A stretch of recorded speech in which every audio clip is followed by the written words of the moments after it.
Our families and clients come to us struggling with sadness, confusion, anxiety, broken relationships, school failures, and most of all, denial.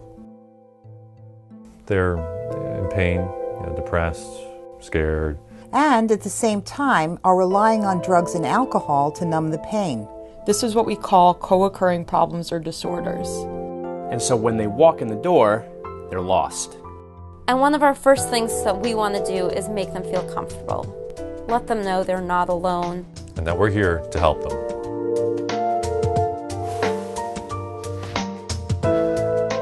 We sit down and carefully evaluate their needs and how and where we can best help to change this downward spiral. And that's the mission behind the New York Center for Living, to give teens, young adults, and their families the tools and knowledge they need to lead sober, happy, and healthy lives.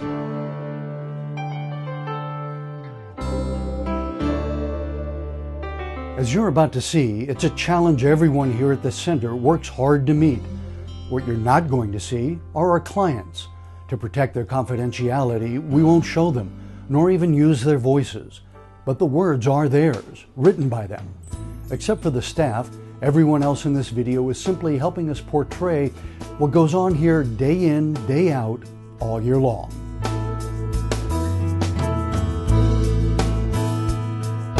When I first came to the center, I was a complete mess. Everything in my life revolved around drugs and alcohol. I felt awful all the time, physically and emotionally. My family was being torn apart by my drug use. I was a miserable, suffering alcoholic and drug addict, but the center set me straight. So what families have to realize is that addiction is a family disease, and the entire family has to be involved in a process in order for that disease to be treated. And that's the key with the New York Center for Living. They take a family approach. It's not just about your teen getting help. It's about everyone in the family system getting help. When a family comes to the New York Center for Living, we're offering them a lot of services. We have family therapy, we have group therapy, and of course we have individual therapy. In addition, the staff and clients meet as a community every week. Welcome to community meeting. We're going to pass out the community principles.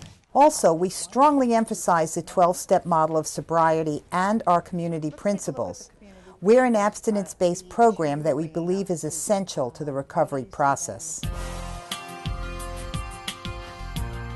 And this is all done really within a social context. The socialization with teenagers is key.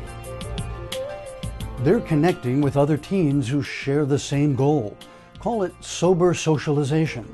Whether it's making dinner together, going to the movies together, playing video games, or doing homework in the hangout room, these social activities can be as effective as formal therapy sessions. Parents are welcomed into an entire network of other parents who are there for them. And the clients also support and encourage each other.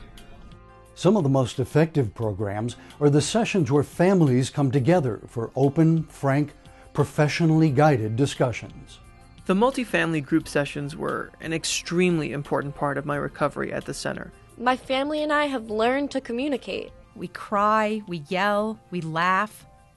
The center prides itself on being a leader in chemical dependency treatment. It takes a holistic approach, offering a wide range of programs for the mind and body. For example, and we're going to create sculptures. It can be abstract or realistic, anything you want, about where you want to be right now or where you feel you are.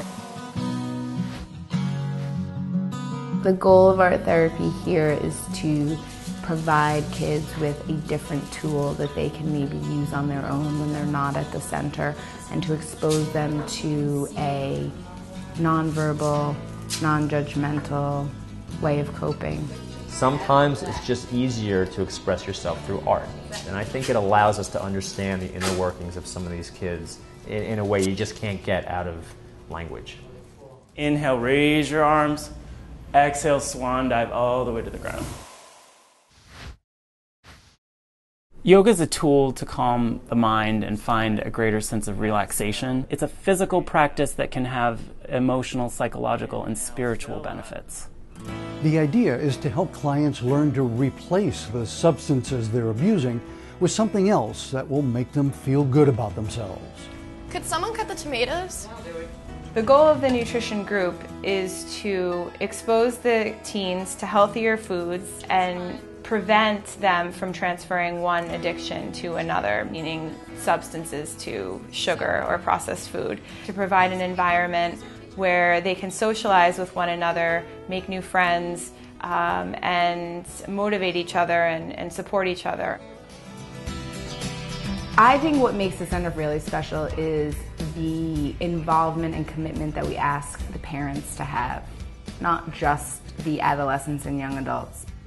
We are different because we are a program that approaches this problem from the standpoint of the adolescent and or the young adult.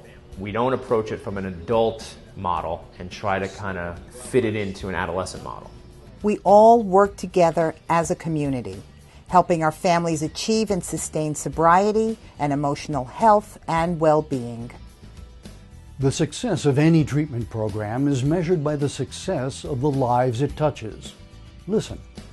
The New York Center for Living saved my daughter's life. And our family will be forever grateful. Simply put, if your kid needs help, come here. It will get better. The center has become my second home. My life is not perfect, but it's a huge step in the right direction. I graduated high school. I have a job and aspirations. I am so much more aware of my feelings and who I am as a person. I now lead a full, happy, sober life. It is a miracle. But more importantly, no one, including myself, has to worry about what I'm going to do today or any time. I've been given a second chance thanks to the center, and I'm forever grateful.